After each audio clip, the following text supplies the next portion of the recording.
જય શ્રી કૃષ્ણ.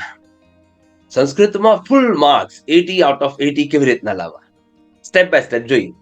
પહેલા સંસ્કૃતમાં સારા માર્ક્સ કેવી રીતના લાવવા તેનો જે મેં વિડીયો મૂક્યો છે ને એ તમે લોકોએ જોઈ લીધો હશે.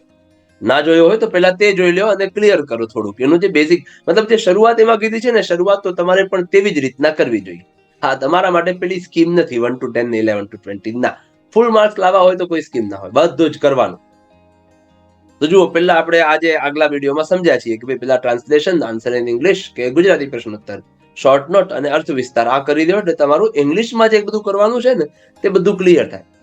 આમાં ટ્રાન્સલેશન કેવી રીતના યાદ કરવું જોઈએ તો જો હું તમને કહું કે અરેન્જ સેન્ટેન્સીસ માટે તમને ટ્રાન્સલેશન પરફેક્ટ આવડવું જોઈશે. હુ સેઝ માટે ટ્રાન્સલેશન પરફેક્ટ આવડવું જોઈશે. તો એના માટે તમારે ટ્રાન્સલેશન કેવી રીતના યાદ કરવું જોઈએ કે ભાઈ એક લાઈન સંસ્કૃતમાં વાંચી અને પછી એનું ટ્રાન્સલેશન વાંચ્યું, ફરી બીજું સેન્ટેન્સ સંસ્કૃતમાં વાંચ્યું, ફરી એનું ટ્રાન્સલેશન વાંચ્યું, તો તમને સંસ્કૃતના વર્ડ્સ પણ થોડા ઘણા ધ્યાનમાં રહેશે. એક વખત આખું એવી રીતના જોવાઈ ગયું ને પછી ઇંગ્લિશમાં યાદ કરી લો ટ્રાન્સલેશન. અને પછી જ્યારે તમે રિવાઇઝ કરવા બેસો છો ને તો વાંચવાનું સંસ્કૃતમાં અને મનમાં બોલવાનું ઇંગ્લિશમાં. તમારી આંગળી સંસ્કૃત શબ્દો પર ફરતી જતી હોય ને તો એ મેચ થતું જશે તમારું ઇંગ્લિશ સંસ્કૃત બંને, અને એમાંથી કેટલાક વર્ડ તમને યાદ રહી જશે. તો એ તમારે પેલું કયા નંબરનો પેરેગ્રાફ છે યાર એ યાદ આવી જાય ને તો મને આખું આવડે છે એવું નહીં, એ સંસ્કૃત શબ્દો સમજાશે. તો તમે લોકો આ રીતના ટ્રાન્સલેશન પ્રોપર લર્ન કરો, રાઈટ. સૌથી વધારે શું જરૂરી છે ભાઈ સારા માર્ક્સ લાવવા માટે? તો પેપર પ્રેક્ટિસ.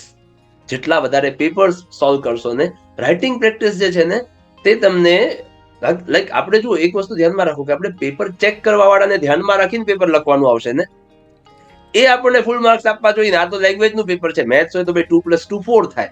હવે આમાં તમે ગમે તેવું લખો તો 4 જ થાય છે ચેકા મારીને, પણ લેંગ્વેજના પેપરમાં એવું નથી. એમને માર્ક્સ કાપવા હોય તો ગમે ત્યાં કાપી શકે. એટલે રાઇટિંગ પ્રેક્ટિસ તમારી થવી જોઈએ. ગ્રામર માટે પણ પેપર્સ બહુ જ સોલ્વ થવા જોઈએ. મેં પોતે 35 પેપર્સ બનાવ્યા છે ગ્રામરના. ખાલી મારા બધા જ સ્ટુડન્ટ બધા પેપર્સ સોલ્વ કરે છે.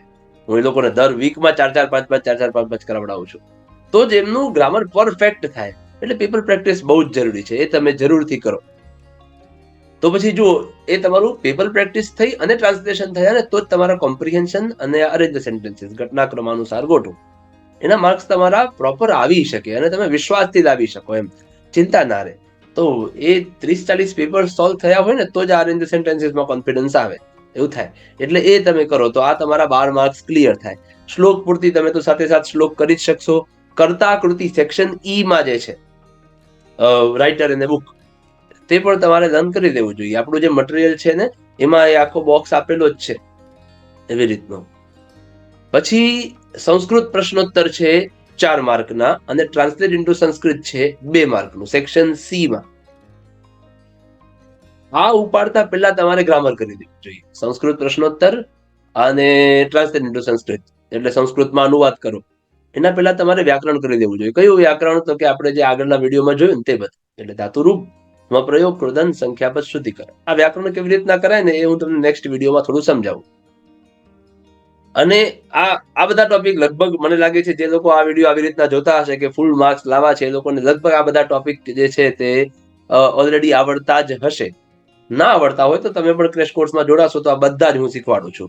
આના સિવાયના જે છે લાઈક ધાતુરૂપ, સ્વપ્રયોગ, કૃદન, સંખ્યાપદ, શુદ્ધિકરણ, આના સિવાયના જે ટોપિક્સ છે ને, નામરૂપ, ઉપપદ, સમાસ અને સંધિ, થોડા આગ્રા પડે એમ છે. નામરૂપ ઘણું ઈઝી છે. એક વખત જો લાગ્યા તો 15 મિનિટમાં ટેબલ્સ યાદ થયું છે અને હું કરાવડાવું છું, થઈ શકે છે એવો મને વિશ્વાસ છે. પણ ઉપપદ વિભક્તિ અને ખાસ કરીને સમાસ સંધિમાં તો ભાઈ મહેનત છે. તો પહેલા આપણે આ જે ગ્રામર સમજ્યા ને તે તમારે આખું સોલ્વ કરી અને પેપર સોલ્વ કરી દેવા જોઈએ, એટલે તમને કોન્ફિડન્સ આવી જાય. પછી આ ગ્રામરને હમણાં થોડી વાર સાઈડમાં રાખીને આપણું આગળનું જે રહી ગયું, શું રહી ગયું? તો કે સંસ્કૃત પ્રશ્નોત્તર અને ટ્રાન્સલેટ ઇન્ટુ સંસ્કૃત.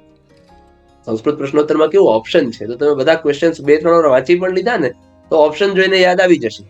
અને ટ્રાન્સલેટ ઇન્ટુ સંસ્કૃતમાં હું તમને એકદમ એનું શોર્ટકટ સિક્રેટ કહું કે ભાઈ ચેપ્ટર 4 અને ચેપ્ટર 8 ની એક્સરસાઇઝમાં જે 4 ક્વેશ્ચન આપેલા છે ને એ 8 વાક્યો ખાલી યાદ કરો. જુઓ, બોર્ડનું જે એક્ઝામ્પલ પેપર આવ્યું છે ને, 3 ક્વેશ્ચન જે છે એ આપ્યા હોય સેક્શન સી ના સંસ્કૃતમાં અનુવાદ કરવા માટે, એમાંથી 2 જે છે ને તે એક્સરસાઇઝના છે. આખા ગાલામાં પણ એવું જ છે. તો એ 8 જો તમારા થઈ ગયા હોય તો 2 માર્ક્સ પાક્કા થઈ જાય. એક નીકળી જાય ઓપ્શનમાં જે નવું બનાવવાનું હોય તે. તે છતાં એ કેવી રીતના બનાવવું તે પણ હું તમને શીખવાડી શકું છું. એના પછી તમે આ નામરૂપ, ઉપદ વિભક્તિ, સમાસ, સંધિ આ કરો. સમાસ સંધિ માટે તો તમારે આખી ટેક્સ્ટ બુક કમ્પોઝ જ જોઈએ. તો આ જ સિક્વન્સમાં યાદ કરશો ને તો તમે ફૂલ માર્ક્સ લાવવા માટે કેપેબલ થઈ જશો. કેવું છે ખબર છે, પહેલા સમાસ લઈ લીધા તો શું વાંધો, તમારો કોન્ફિડન્સ ડાઉન થઈ જાય.